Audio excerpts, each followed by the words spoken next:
মেয়ে মানুষের কণ্ঠটা চেঞ্জ করে দেওয়া হয়েছে ফিতনার আশঙ্কায়। এখন ডানে ও বামে হাত উপরে নিচে করার মাধ্যমে রোগ পরীক্ষা করার নিয়ম। বিসমিল্লাহি আল্লাহু আকবার।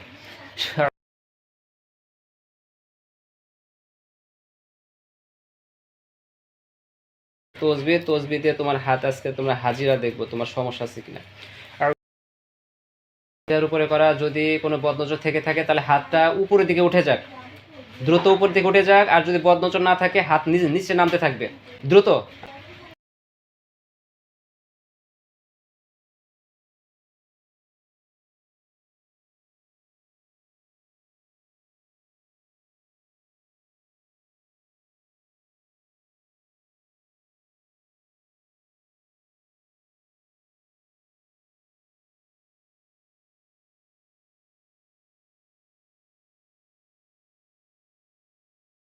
আমার হাতের সাথে তালু লেগে যাবে। বিসমিল্লাহ আকবার, বিসমিল্লাহ আকবার। আচ্ছা আচ্ছা, এবার নর্মাল থাকো। হ্যাঁ, ভিডিও করছি, তুমি দেখতে পারবা। খুব শক্তি খাটাইছিল যাতে খুব শক্তি খাটাইছিল যাতে হাত উপরে না ওঠে, নাকি তুমি মুখ দিয়ে বলো?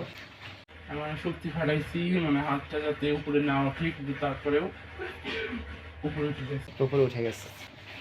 তাহলে আমরা এখান থেকে জানতে পারলাম যে তোমার মানুষের কোনো বদনজর নাই, জিনেরই বদনজর আছে। ঠিক আছে, এটা ভিডিও আছে, তুমি দেখবা হাত একলা উপরে উঠছে একবার স্পষ্ট। আমি এরকম ছিল, আমি ধরছিলাম তোমার এই হাতটা এখানে ছিল, আমি বলছিলাম হাতটা যেন লাগে, একলা একলা আমার হাত লেগে গেছে। হাত দিয়ে